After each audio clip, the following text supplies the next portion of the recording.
Okay, class. We are going to start the new topic which is decision making in C sharp. Decision making क्या होती है हमारे पास? Decision making ऐसे point हमारे पास बहुत most of the time program में हमारे पास ऐसे पॉइंट आते हैं जिसपे हमारे प्रोग्राम को डिसाइड करना पड़े कि other this statement is true और नो। ठीक है, तो कुछ डिसीजनल स्टेटमेंट्स ऐसी होती हैं, कुछ डिसीजनल पॉइंट्स आते हैं हमारे प्रोग्राम में जिससे हमारा सीक्वेंशियल स्ट्रक्चर ब्रेक हो जाता है। ठीक है, जब हम बात कर रहे हैं प्रोग्रामिंग की, कोडिंग की, तो वहाँ पे हम एक फिनोमेना यूज होता है कंट्रोल स्ट्रक्चर। प्रोग्राम का स्ट्रक्चर, स्ट्रक्चर के मीनिंग्स क्या है? करने का तरीका। ठीक है, तो अभी हम जो चीजें पढ़ते आए हैं तो हमारे पास सीक्वेंशियल स्ट्रक्चर फॉलो हो रहा है। ठीक है, we have three types of control structures. Control structure one, sequential structure. Second, decision statement. Third, repetition और लूपिंग। ठीक है, तो अभी आज तक जो हम देखते आए हैं, जो पढ़ते आए हैं, वो है सीक्वेंशियल स्ट्रक्चर। सीक्वेंशियल मीन जिस सीक्वेंस में हम कोडिंग कर रहे हैं उसी सीक्वेंस में code one by one, line by line execute हो रहा है। That is sequential order. ये आज तक हम जो करते आ रहे थे। सीक्वेंशियल मीन सीक्वेंस जिसमें एक के बाद एक जो स्टेटमेंट्स राइट डाउन है उसी सीक्वेंस में वो एग्जीक्यूट होंगी। ठीक है, तो ये हमारे पास क्या होगा? Sequential structure. सेकंड अगर हम उसकी बात करें तो सेकंड हमारे पास जो कंट्रोल स्ट्रक्चर है it is called decision making. Decision making means क्या है? जहाँ पे हमारे प्रोग्राम का सीक्वेंशियल फ्लो ब्रेक हो जाए। मीन्स जो हम लाइन बाय लाइन वर्क कर रहे हैं वो लाइन बाय लाइन वर्क करने के बजाय हम उसको ब्रेक कर लें किसी और स्टेटमेंट से, तो that is called decision making. Decision making means कि ऐसा पॉइंट जहाँ पे हमारी कंडीशन चेक हो और वहां पे प्रोग्रामर ऑल्टरनेटिव्स बता दे कि अगर ये कंडीशन ट्रू है तो ये वाला ब्लॉक ऑफ कोड एग्जीक्यूट हो, नहीं तो ये वाला ब्लॉक एग्जीक्यूट हो। इट मीन्स अब यहाँ पे आके हमारी सीक्वेंस जो है वो ब्रेक हो चुकी है। ठीक है, फॉर एग्जाम्पल ये कंडीशन है, इसका हम एल्गोरिथम और फ्लो चार्ट तो हमने पहले भी देखा था कंडीशनल स्टेटमेंट्स का। अगर वो आपको सही से समझ में आ गया तो इस स्टेटमेंट समझना बहुत आसान हो जाएगा। ठीक है, so here we have condition, और वो कंडीशन हमें क्या कह रही है? कंडीशन हमें कह रही है कि if this condition is true, पहले इस कंडीशन को चेक करो। अगर कंडीशन ट्रू हो जाती है तो ये वाला ब्लॉक ऑफ कोड एग्जीक्यूट होगा। If this condition is true then do this. If condition is false else, अगर कंडीशन ट्रू नहीं है तो फिर कोई और टास्क परफॉर्म करो, लाइक है यहाँ पे इसमें से या इसमें से कोई एक पाथ चूज होगा एट अ टाइम। तो अब यहाँ पे हमारे पास सीक्वेंस ब्रेक हो गई।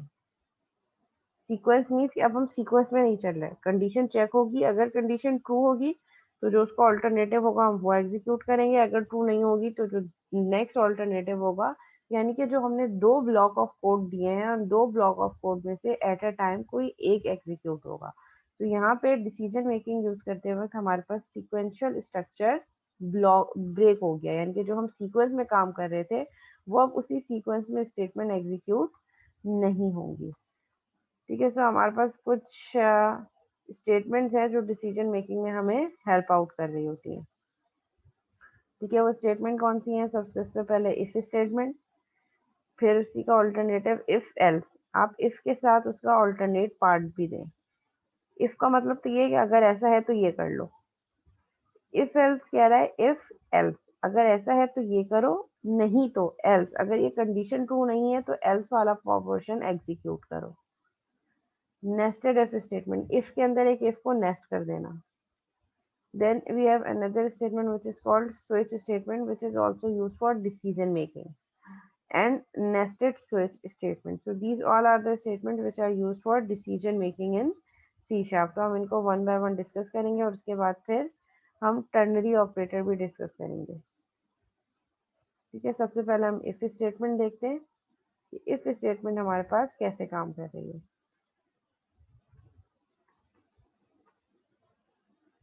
अच्छा, यहाँ पे हमें लॉजिकल ऑपरेटर्स यूज करने पड़ेंगे when we are using if statement. ठीक है, यहाँ पे भी हमारे पास क्या एग्जाम्पल है कि फॉलोइंग कंडीशनल स्टेटमेंट हम यूज कर सकते हैं। We can use if, we can use if else, we can use if else if ladder, and we can use switch statement as well, और उसको नेस्टेड भी कर सकते हैं। If switch, switch and if आपस में एक दूसरे के साथ नेस्ट भी हो सकती है। अगर हम स्ट्रक्चर देखें इफ का, कि इफ स्टेटमेंट कैसे काम कर रही है, एल्स इफ कभी नहीं आता, एल्स से पहले हमेशा इफ आना जरूरी है। इफ एल्स इफ हम जा सकते हैं, लेकिन एल्स से पहले इफ होना जरूरी है। ऑल्टरनेटिव से पहले पहले इफ की कंडीशन होगी, फिर ऑल्टरनेटिव हो सकता है एल्स में। ठीक है, so syntax of if statement क्या है? इफ का कीवर्ड दोनों स्मॉल में, I F if, and round bracket के अंदर कंडीशन। कंडीशन कोई भी Boolean expression. Boolean expression means जिसका रिजल्ट ट्रू या फॉल्स आए। कोई भी आप एक्सप्रेशन लॉजिकल ऑपरेटर यूज करते हो यहाँ पे देंगे, ये कंडीशन आएगी। और फिर that is called the block of code of if statement. If this condition is true, then this block of code executed. अब इस एक ब्लॉक के अंदर आप एक स्टेटमेंट भी लिख सकते हैं, आप 10 स्टेटमेंट भी लिख सकते हैं, आप 100 स्टेटमेंट भी लिख सकते हैं, it's up to you, but that is the part of this if statement. अगर ये कंडीशन ट्रू हो गई तो ये ब्लॉक ऑफ कोड एग्जीक्यूट होगा, चाहे इसमें जितनी भी स्टेटमेंट्स हो। और अगर ये कंडीशन ट्रू नहीं हुई तो ये ब्लॉक ऑफ कोड कभी भी एग्जीक्यूट नहीं होगा, चाहे इसमें एक स्टेटमेंट्स हो या इसमें 100 स्टेटमेंट्स हो। ठीक है, so that is the simple syntax of if statement. Syntax means कि जब हम इफ पे काम कर रहे होते हैं तो इफ को काम करने का स्ट्रक्चर क्या होगा हमारे पास।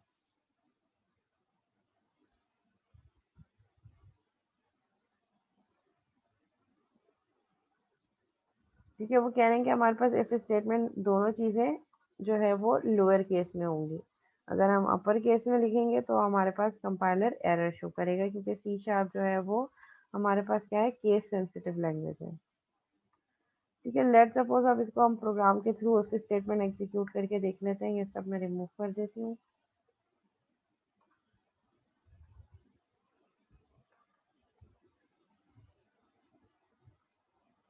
ठीक है, लेट सपोज मैंने एक वेरिएबल डिक्लेयर किया, int a is equal to 10, int b is equal to 20। ठीक है, दो वेरिएबल डिक्लेयर किए, दो को वैल्यूज इनिशियलाइज कर दी। अब हम इफ स्टेटमेंट यूज कर रहे हैं, तो सबसे पहले इफ का कीवर्ड आएगा हमारे पास।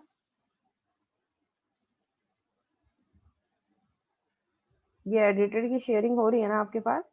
आप लोग एक काम ये क्या करें कि अपने पास पीएस की क्लास में विजुअल स्टूडियो ओपन करके बैठा करें। जो चीजें मैं यहाँ करवा रही हूँ, साथ साथ आप विजुअल स्टूडियो पे भी करके देखा करें।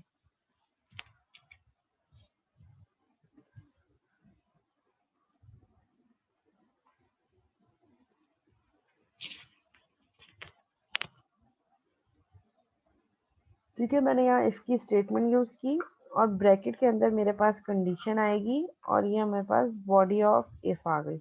बॉडी ऑफ इफ भी कह सकते हैं, ब्लॉक ऑफ इफ भी कह सकते हैं। अब यहाँ पे हम कोई भी कंडीशन दे सकते हैं according to the need and desire of our program. मैं ये चाह रही हूँ कि मैं एक प्रोग्राम बना रही हूँ जिसमें मैं ये बताऊँ कि दो नंबर में से बड़ा नंबर कौन सा है। ठीक है, तो यहाँ पे मैंने कहा A is greater than B. Check करो कि क्या ए की वैल्यू बी से बड़ी है। ठीक है, तो ये हमारे पास क्या है, ए की वैल्यू उठाएगा 10, बी की वैल्यू उठाएगा 20। चेक करेगा कि क्या 10 20 से बड़ा है। नो। तो इट मीन्स कि this condition will return false result, so the body of if will not be executed। मैं इसको कह देती हूँ console dot write line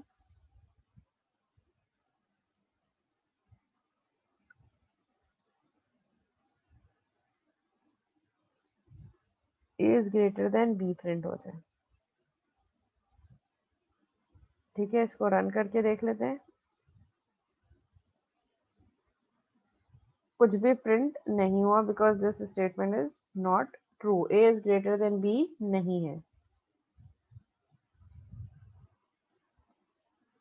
ठीक है, तो यहाँ पे हमारे पास कुछ भी एग्जीक्यूट नहीं होगा। और ये जो देखिए, अब हमारे पास सीक्वेंशियल स्ट्रक्चर फॉलो नहीं हो रहा। सीक्वेंस में तो ये था ना, हमने जो स्टेटमेंट यूज करते थे वो हर हाल में जो है वो परफॉर्म होती थी। लेकिन इस वाले केस में console dot write line execute नहीं हुई। कंसोल डॉट राइट लाइन क्यों एग्जीक्यूट नहीं हुई? Because it is part of if statement. अगर ये स्टेटमेंट ट्रू होगी तो ये बॉडी एग्जीक्यूट होगी। Means body of if is dependent on this condition. If this statement is true, a is greater than b, तभी body of if execute होगी। अगर ये कंडीशन फॉल्स होगी तो ये body of loop if execute नहीं होगी। लेट सपोज मैं वैल्यू कर देती हूँ ए की 100।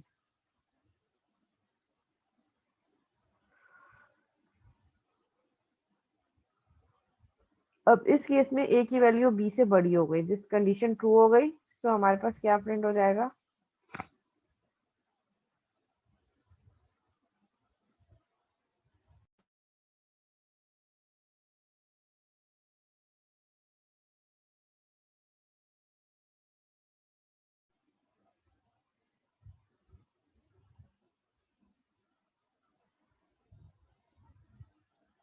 ठीक है। यहाँ में हमारे पास क्या प्रिंट हो गया, ए इज ग्रेटर देन बी, क्योंकि अब ये इफ की कंडीशन मेरे पास ट्रू हो गई। अच्छा, अगर ये ऐसा नहीं होता तो कुछ भी प्रिंट नहीं हो रहा। ठीक है, तो मैं चाह रही हूँ कि कोई ना कोई ऑल्टरनेटिव सोल्यूशन भी होना चाहिए, मतलब कुछ प्रिंट हो। तो वो ऑल्टरनेटिव कहाँ जाएगा, एल्स में। कि मैं कह रही हूँ अगर ये कंडीशन ट्रू हो जाए तो ये एग्जीक्यूट हो जाए, और अगर ये कंडीशन ट्रू नहीं होती तो एल्स वाले पोर्शन पे चले जाओ। ठीक है, एल्स पे क्या प्रिंट कर दो, एल्स पे प्रिंट कर दो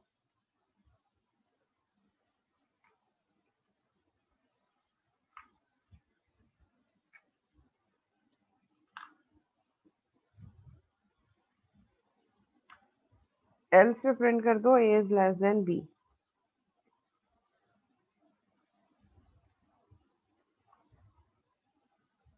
ठीक है, और मैं इसको रन कर देती हूँ।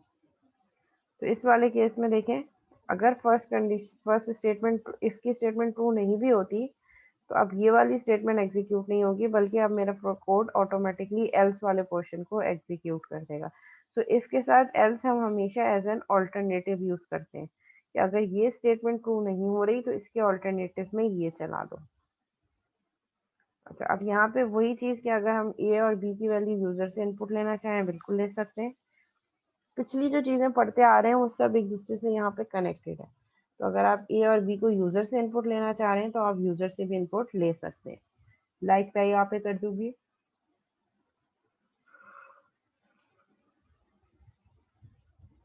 a is equal to convert dot to in 32 console dot read line। Class आप लोग लैब में कहाँ तक पहुंचे,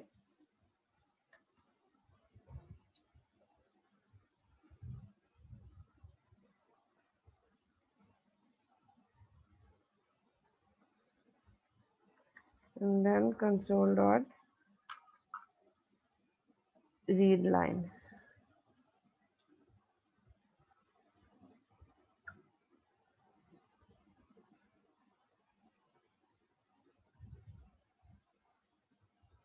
ओके, ठीक है, मैं इसको रन कर देती हूँ। ठीक है, मैंने दो वेरिएबल डिक्लेयर किया और यूजर से इनपुट ले लिया। यहाँ पे कंसोल डॉट राइट की स्टेटमेंट भी दे देते हैं।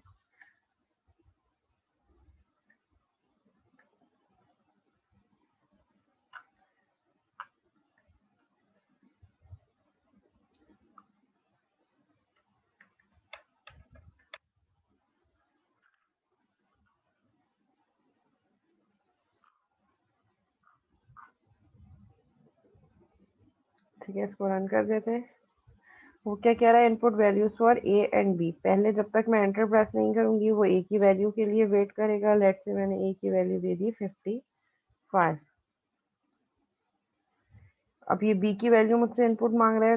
लेट सपोज मैंने बी की वैल्यू दे दी 15। ठीक है, ए इज ग्रेटर देन बी। इसने कंडीशन चेक करी कि क्या ए की वैल्यू बी से बड़ी है। ए मैंने 55 दिया था और बी 15। तो चेक करेगा कि क्या 55 greater than 15। Yes, this statement is true, therefore it will execute the body of if which is A is greater than B.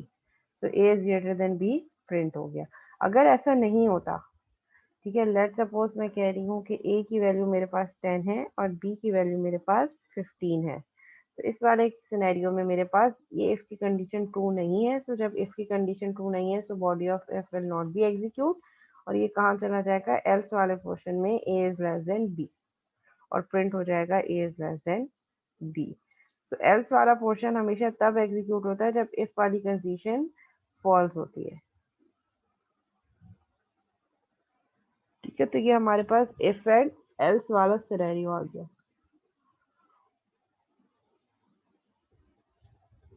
अच्छा, अगर आपके पास इफ और एल्स में एक एक स्टेटमेंट्स हैं, मतलब ब्लॉक ऑफ कोड में आप चाह रहे हैं कि एक एक स्टेटमेंट है हमारे पास, तो उसके लिए अगर आप चाह रहे हैं तो आप ये बॉडी हटा भी सकते हैं, क्योंकि इफ और एल्स के कीवर्ड के बाद जो वेरी फर्स्ट स्टेटमेंट होगी that would be consider as the part of if and else.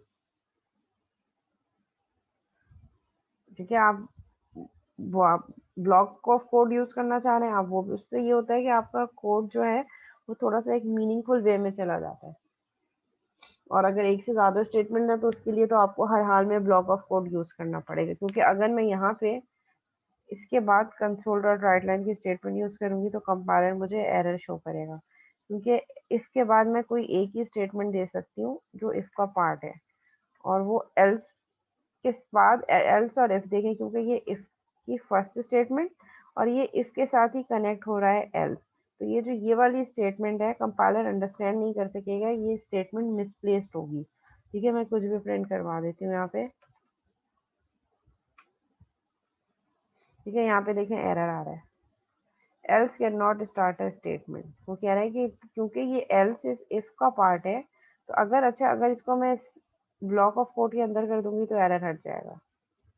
तो ये कुछ छोटी छोटी चीज़ें हैं जो आपके माइंड में होना ज़रूरी है, कि अगर एक से ज़्यादा स्टेटमेंट इसके अंदर आप रखना चाह रहे हैं तो आप उसके लिए ब्लॉक ऑफ कोड यूज़ करें, यानी कि बॉडी। तो अब आप इसमें जितनी स्टेटमेंट देंगे वो सब इस इफ का पार्ट होंगे, लेकिन अगर सिंगल स्टेटमेंट है तो उस सिंगल स्टेटमेंट को आप चाहें तो ब्लॉक ऑफ कोड में भी रखना, बॉडी में भी रख सकते हैं रीडेबिलिटी बढ़ाने के लिए, और अगर आप बॉडी हटाना चाह रहे हैं तो आप ये बॉडी हटा भी सकते हैं, क्योंकि ये वेरी फर्स्ट स्टेटमेंट इस इसका पार्ट है, और अगर एल्स है, इसके साथ एल्स कनेक्ट करना चाह रहे हैं तो इसके बाद जस्ट एक ही स्टेटमेंट होगी और उसके फौरन बाद एल्स होगा, इन बिटवीन कोई और स्टेटमेंट नहीं आ सकती। ठीक है, ये मेरे पास रन हो गया। अगर यही चीज़ मैं ये एल्स हटा दूँ, ठीक है, अब मैंने एल्स हटा दिया और मैं इसके बाद कुछ स्टेटमेंट प्रिंट करना चाह रही हूँ, तो वही वाली चीज़ कि इफ के फौरन बाद जो वेरी फर्स्ट स्टेटमेंट है वो इफ का पार्ट है। ठीक है, इफ के जो फौरन बाद वाली स्टेटमेंट है वो इफ का पार्ट है, अगर एल्स नहीं है तो फिर जो बाकी की स्टेटमेंट्स हैं वो नॉर्मल स्टेटमेंट्स हैं जो हर हाल में एग्जीक्यूट होंगी, चाहे इसकी कंडीशन ट्रू हो या ना हो। ये एक इंडिपेंडेंट स्टेटमेंट है, ये स्टेटमेंट जो है ये डिपेंडेंट है इस पे, ये वाली ये इफ की स्टेटमेंट है, और ये इसके बाद जितनी भी स्टेटमेंट जब आने वाली होंगी यूज होंगी वो इंडिपेंडेंट स्टेटमेंट होंगी, जिसका इफ से कोई लिंक नहीं होगा, जो हर हाल में प्रिंट होंगी, चाहे इसकी कंडीशन ट्रू हो या इसकी कंडीशन फॉल्स हो। लाइक मैंने प्रोग्राम को रन किया, इसने मुझसे वैल्यू मांगी 10, सेकंड वैल्यू मैंने दे दी 20, इस केस में कंडीशन फॉल्स है, ए ग्रेटर देन बी नहीं है, तो इफ वाली कंडीशन एग्जीक्यूट नहीं होगी, लेकिन जो इंडिपेंडेंट स्टेटमेंट है पाकिस्तान ये एग्जीक्यूट होगी। इस स्टेटमेंट का इस स्टेटमेंट से कोई लिंक नहीं है। अगर हमने बॉडी ऑफ इफ नहीं यूज की तो जो वेरी फर्स्ट स्टेटमेंट है जस्ट वही इफ का पार्ट होगी, लेकिन अगर मैं इसको बॉडी के अंदर कर दूं तो that Pakistan is also part of if now, क्योंकि अब मैंने ब्लॉक के अंदर कर दिया। अब अगर ये कंडीशन ट्रू होगी तभी ये प्रिंट होगा, अगर कंडीशन ट्रू नहीं होगी तो कुछ भी प्रिंट नहीं होगा। ठीक है, लेट से मैंने पहली वैल्यू दी 15, सेकंड वैल्यू मैंने दे दी 10। ठीक है, 15 बड़ा है 10 से तो ये भी प्रिंट हो गया और ये भी प्रिंट हो गया, क्योंकि ये इफ का ब्लॉक है, अगर इफ कंडीशन ट्रू हुई तो सब एग्जीक्यूट होगा। मैं इसको दोबारा रन करती हूँ और मैं इसको दे देती हूँ 10 एंड 15। देखें कुछ भी प्रिंट नहीं हुआ। तो ये कुछ छोटे छोटे पॉइंट्स हैं जो हम जिस पे कोड कर रहे होते हैं तो उसको हम यूटिलाइज कर रहे होते हैं। ठीक है, ये हमारे पास इफ हो गया, एल्स हो गया,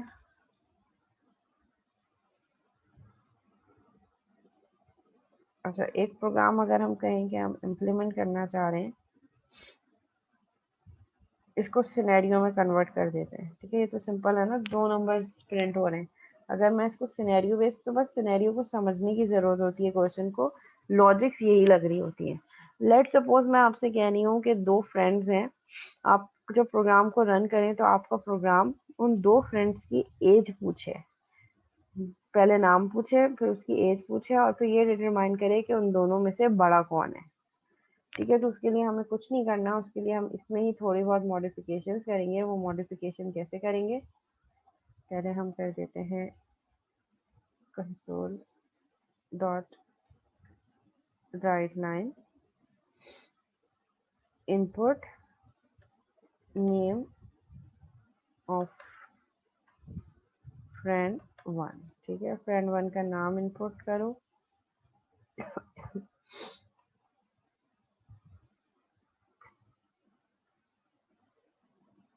ठीक है, string friend 1 is equal to console dot, क्योंकि स्ट्रिंग इनपुट ले रहे हैं, नाम स्ट्रिंग में होगा तो उसको कन्वर्ट करने की ज़रूरत नहीं है, direct console dot read line में स्टोर हो जाएगा। सिमिलरली यही काम मैं सेकंड फ्रेंड के लिए करूँगी।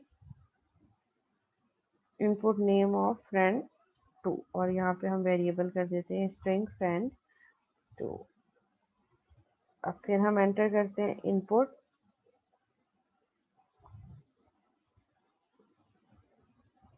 As for friend 1। ठीक है, इसको हम कर देते हैं इंट एज 1, और फिर यही काम हम कर देते हैं इनपुट एज ऑफ फ्रेंड 2।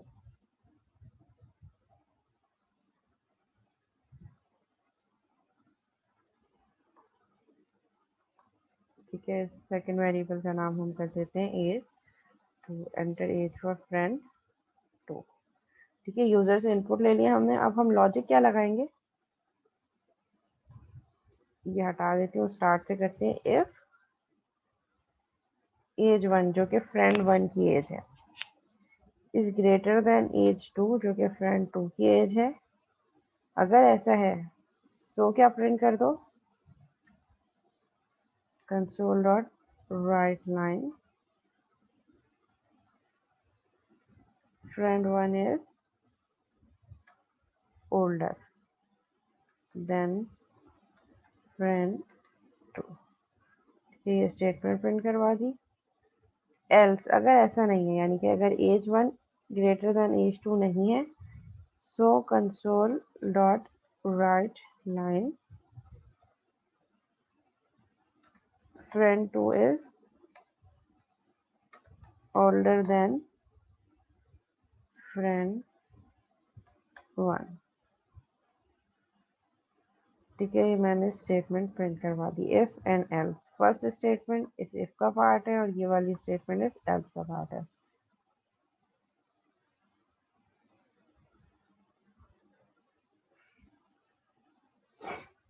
ठीक है, इसको रन कर देते हैं।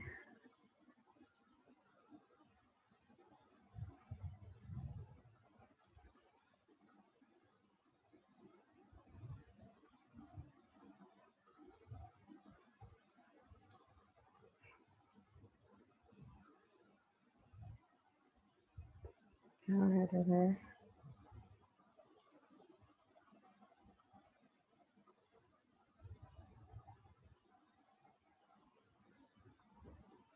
यहाँ पे एरर है ये। ठीक है, इसने क्या कहा, input name of friend 1, let's say मैंने फ्रेंड 1 का नेम दे दिया अली, एंटर।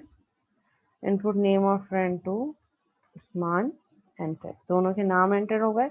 वो मुझसे पूछ रहा है input age for friend 1, friend 1 की एज इनपुट करो, लेट से जो कि अली है। तो इसको हम कैसे प्रिंट करवा सकते हैं, कोई भी वैल्यू दे देते हैं, हम इसको दे देते हैं 18। इनपुट एज फॉर फ्रेंड 2 जो उस्मान के लिए, इसको मैं वैल्यू दे देती हूँ 15। अब ये क्या करेगा, इन एजेस को कंपेयर करेगा और प्रिंट कर देगा friend 1 is older then friend 2। हम इसको और मीनिंगफुल बना सकते हैं, हम इसको कह सकते हैं इनपुट एज फॉर फ्रेंड 1 के बजाय हम 0 और वेरिएबल प्रिंट करवा देते हैं। कॉमा फ्रेंड वन, कि वो जब एज पूछे तो मुझसे फ्रेंड का नेम भी पूछे, एंड नेम फॉर वन, और इसमें यहाँ पे कह दें कॉमा FRIEND फ्रेंड टू। और सिमिलरली जब प्रिंट करें तो क्या करें, फ्रेंड वन प्रिंट करने के बजाय प्रिंट करते हैं 0 is older than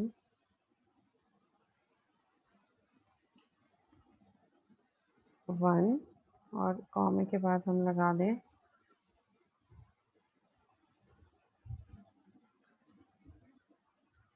comma friend to. Similarly यही स्टेटमेंट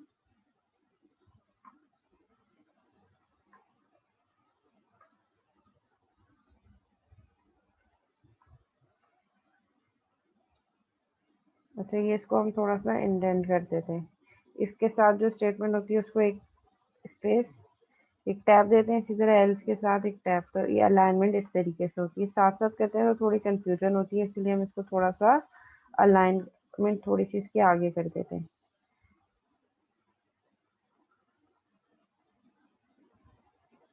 ठीक है, इसको रन करके देख लेते हैं।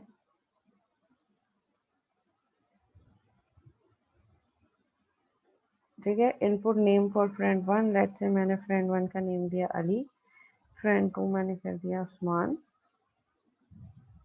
ठीक है, वो कह रहा है इनपुट एज फॉर अली, यानी कि जो नेम मैंने इनपुट दिया वही मुझसे प्रिंट करके पूछ रहा है। इनपुट एज फॉर अली, मैंने कहा कि अली की एज लेट्स से 15 है। ना फिर यहाँ पे क्या प्रॉब्लम हो गई,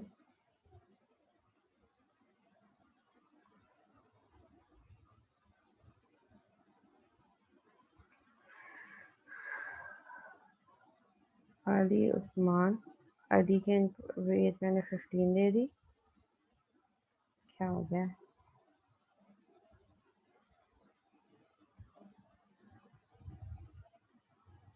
ओके 0।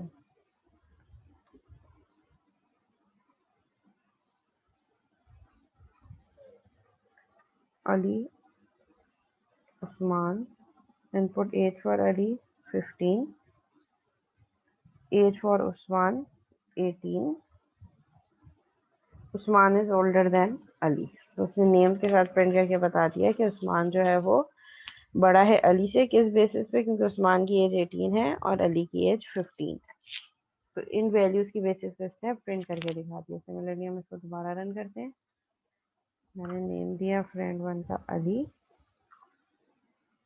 उस्मान। ठीक है, मैंने अली की एज दे दी 18 और उस्मान की एज दे दी 14। तो इस केस पे वो क्या बता रहा है, Ali is older then Usman. ठीक है, तो ये हमारे पास इस तरीके से वर्क कर रहा है। अगर हम इसी प्रोग्राम को हम दो नंबर्स यूजर से इनपुट लें सिंपली, और दो नंबर्स में से हम कहें कि ये कोई एक नंबर इनपुट लें और डिटरमाइन करें कि वो नंबर इवन है या ऑड है, तो बहुत बेसिक प्रोग्राम है। ठीक है, input a number to check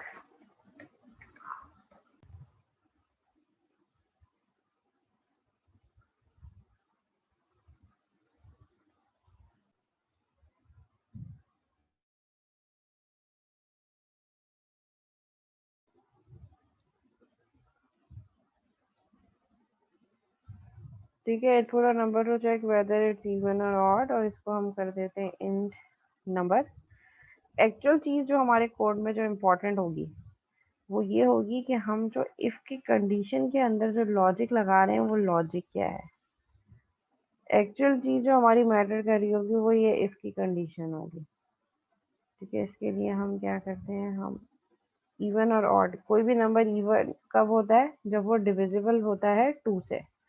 ठीक है, कोई भी नंबर जो 2 से डिविजिबल है उसको हम क्या कह रहे हैं कि वो इवन नंबर है। तो यहाँ पे लॉजिक क्या लगेगी, इफ जो नंबर यूजर ने इनपुट दिया है, जो NO ये स्टोर किया है, अगर मैं उसको डिवाइड कर रही हूँ जब 2 से, और उसका रिजल्ट इक्वल्स टू 0 आ रहा है, रिमाइंडर, रिमाइंडर इसलिए यूज किया है कि रिमाइंडर हमेशा रिटर्न करता है 0। तो जो भी नंबर है जब वो 2 से डिवाइड होगा और उसका रिमाइंडर 0 आएगा, is equal to zero, it means वो नंबर क्या है, इवन नंबर है। तो इसको हम कंसोल डॉट राइट लाइन पे प्रिंट करवा देते हैं। कंसोल डॉट राइट लाइन अगर ऐसा है सो प्रिंट हो जाए इज इवन, और कॉमा यहाँ पे मेरे पास क्या आ जाए, नंबर। एल्स अगर ऐसा नहीं है तो क्या प्रिंट हो जाए,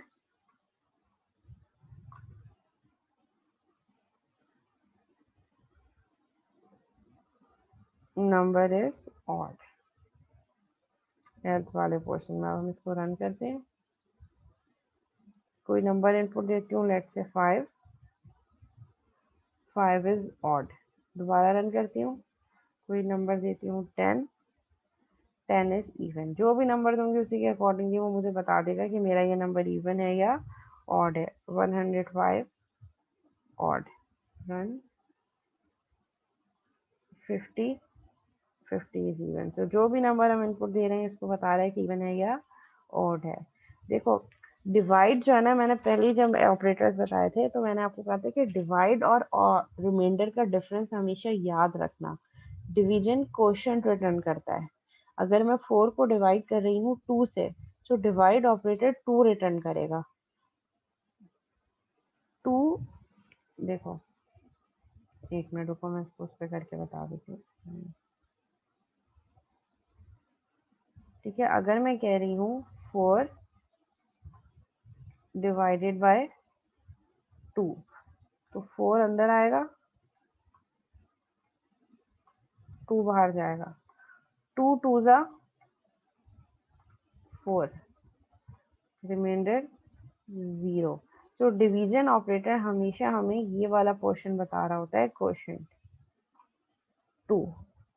और अगर मैं यहाँ 4 मॉड्यूलस 2 करूँ तो मॉड्यूलस ऑपरेटर हमेशा हमें क्या बता रहा होता है, ये वाला पोर्शन। तो यहाँ पे 0 आ जाएगा। तो हमें तो ये चेक करना है कि वो जो नंबर है हम जो भी इनपुट दे रहे हैं वो 2 से डिविजिबल है या नहीं है। लेट्स सपोज अगर मैं कह रही हूँ 13 डिवाइडेड बाय 2, तो जब मैं 13 को 2 से डिवाइड करूंगी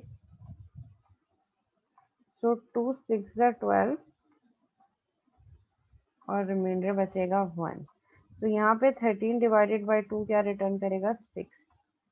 और अगर मैं 13 मॉड्यूलस 2 कर रही हूँ तो ये क्या रिटर्न करेगा, रिमाइंडर 1 है तो रिमाइंडर 1। तो जब हम डिवीजन ऑपरेटर यूज करेंगे तो हमारे पास तो बहुत सारे नंबर्स में वैल्यूज आएंगी। 1 भी आ सकती है, 2 3 4 5 6 7 8 9 10। हमें क्या चेक करना है, हमें इस 0 और 1 पे चेक करना है, हमें इस रिमाइंडर पे चेक करना है। अगर वो नंबर, जो भी नंबर हम इनपुट कर रहे हैं, अगर वो टोटली डिवाइजिबल है 2 से तो रिमाइंडर 0 आएगा। अगर जो नंबर हम जिसको चेक कर रहे हैं कि वो इवन है या ऑड है, अगर वो 2 से कम्प्लीटली डिवाइड नहीं हो रहा और रिमाइंडर 1 आ रहा है, क्योंकि जब हम 2 से डिवाइड करते हैं किसी भी नंबर को, या तो वो डिवाइड हो जाता है और अगर नहीं होता तो रिमाइंडर 1 आता है। तो अगर 2 से डिवाइड नहीं हो रहा तो रिमाइंडर 1, और अगर 2 से डिविजिबल है तो remainder 0। So these are the number 0 and 1 जिसकी बेसिस पे हम ये जज कर सकते हैं कि वो नंबर इवन है या ऑड है। अगर मैं डिवीजन करूंगी तो कभी हमारे पास 2 रिजल्ट आएगा, कभी 6 आ सकता है, कभी 7 आ सकता है, कभी 8, कभी 1, कभी 2, कभी 3, कभी 4। तो इतने नंबर्स का हम कैसे डिटरमाइन करेंगे कि वो डिविजिबल है या नहीं है, क्योंकि 4 के केस में एक 2 आ रहा है, 13 के केस में 6 आ रहा है।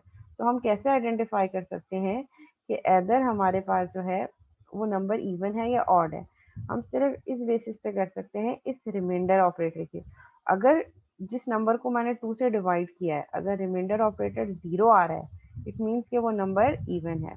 और जिस नंबर को मैंने 2 से डिवाइड किया अगर रिमाइंडर 1 आ रहा है, इट मीन्स कि वो 2 से डिविजिबल नहीं है, वो ऑड नंबर है। तो इस ये नंबर हमें चाहिए, इसीलिए हमने रिमाइंडर ऑपरेटर यूज किया। अगर हम डिवीजन यूज करेंगे तो वो ये इन नंबर की बेसिस पे क्या चेक करेगा, ये 2 तो 0 है, इसके इक्वल होगा ही नहीं, तो वो 4 को भी ऑड देगा। अगर मैं यहाँ पे 4 को इवन, हमारे पास क्या देगा, ऑड देगा, सारे नंबर्स ऑड देगा अगर मैं डिवीजन यूज करती हूँ। मैं आपको ये करके भी बता देती हूँ।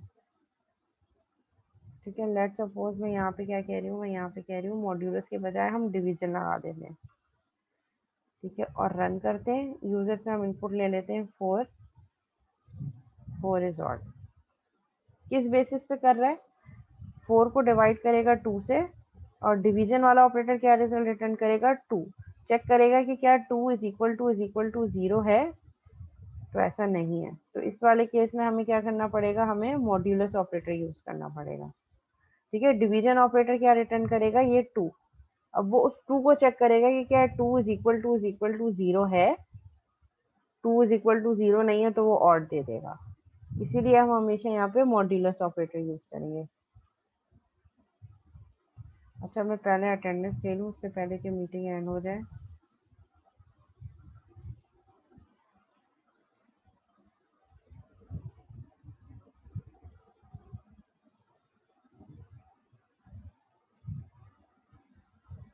अच्छा, इन केस अगर अटेंडेंस लेते हुए मीटिंग एंड हो जाए, तो जिन लोगों की अटेंडेंस हो गई है वो दोबारा से रीज्वाइन नहीं करेंगे, और जिनकी अटेंडेंस रह जाएगी वो अटेंडेंस के लिए दोबारा मीटिंग ज्वाइन करेंगे, और फिर हम ब्रेक पे जाएंगे।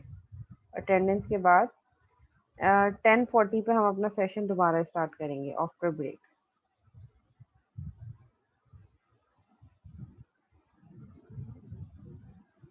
अच्छा जी, मैं नेम कॉल कर रही हूँ, जिसका नेम कॉल करूँ वो मुझे अपनी अटेंडेंस सेंड कर दे चैट पे। जिसकी अटेंडेंस हो जाए वो मीटिंग लीव कर सकता है, फिर 10:40 पे दोबारा रीज्वाइन करना है। और जिसकी अटेंडेंस रह जाए और मीटिंग एंड हो जाए, तो फिर हम दोबारा से सेम मीटिंग पे वो लोग ज्वाइन करेंगे जिनकी अटेंडेंस रह जाएगी। सैयद मोहम्मद अली हुसैन, सैयद मोहम्मद अली हुसैन, सैयद साद अली काजी, सैयद साद अली काजी, उजैर अदनान सिद्दीकी, ईमान अली अनवर, मोहम्मद दानियाल, मोहम्मद रहीम, मोहम्मद सुबान अलवी, दाऊद खान, मोहम्मद जहांगीर हुसैन, सैयद रबीउल हसान,